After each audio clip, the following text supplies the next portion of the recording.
In a small town by the river, there lived a humble confectioner named Ramesh.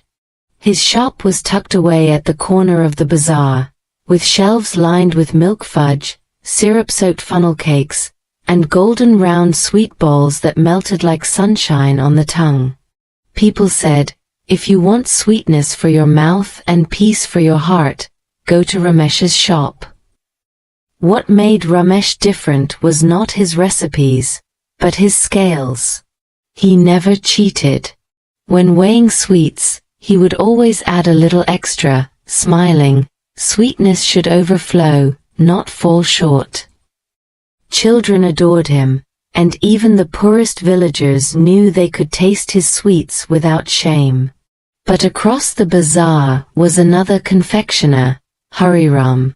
His shop was grand, with shining glass jars and polished counters. His voice was sweet, but his heart was not. He used crooked scales, charging people for a kilo while giving less than half. And when asked, he'd laugh, "Who notices a few grams here or there? Business is about profit, not kindness." One day, a wealthy merchant came to the town. He planned a grand wedding for his daughter and needed thousands of sweets. Hariram, seeing an opportunity, rushed forward. "Sir, I can make the best sweets in town," he boasted. The merchant hesitated. "But I have heard of Ramesh. They say his sweets carry honesty." Hariram laughed loudly. "Honesty won't feed guests. Quantity and show do." He struck a deal and began preparing the order. Days later, when the wedding came, Hariram delivered trays of sweets. They looked perfect: bright funnel cakes, glittering sweet balls, milk fudge coated with silver leaves, but inside, they were mixed with cheap flour and stale sugar. The guests frowned, whispering, and by evening, word spread. The sweets had no taste, no heart. The wedding feast was remembered not for joy, but for disappointment. Angry and ashamed, the merchant returned to Hariram's shop. "You ruined my daughter's wedding. Never in my life will I forgive you." He stormed out and went straight to Ramesh. "Will you take charge of the rest of the celebrations?" he asked desperately. Ramesh bowed humbly. "I will give not just sweets, sir, but blessings with them."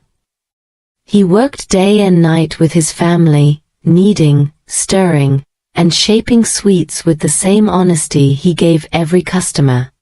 When the guests returned for the final ceremonies, Ramesh's creations stole their hearts. People forgot the earlier bitterness and spoke only of the flavor, the warmth, the goodness. The merchant embraced him with tears in his eyes. "I asked for sweets, but you gave me respect." As time passed, people in the town began telling the story of the two confectioners to their children. They would say, "A crooked scale may fill your pocket today, but it empties your life tomorrow. An honest hand may look small, but it leaves a taste that never fades." Even travelers passing through the bazaar learned of Ramesh's shop. They carried his sweets to faraway towns, telling stories of the humble confectioner whose reputation spread further than sugar could ever reach. And with every bite, people learned that the true sweetness was not in the sugar itself, but in the honesty of the man who made it. Years later, Hariram's shop grew emptier by the day. People stopped trusting him. His crooked scales gathered dust in a forgotten corner. Meanwhile, Ramesh's small shop became a symbol of trust. His shelves never overflowed with gold, but his name overflowed with blessings. When Ramesh grew old, he taught his children only one lesson: anyone can make sweets, but not everyone can make trust. Guard it like sugar. Once it melts away, you can never bring it back. And so, long after he was gone, the town still remembered him. Not just as a confectioner, but as a man whose scales never tilted against truth. Moral: in life, it is not wealth or tricks that last, but honesty. Sweetness without truth turns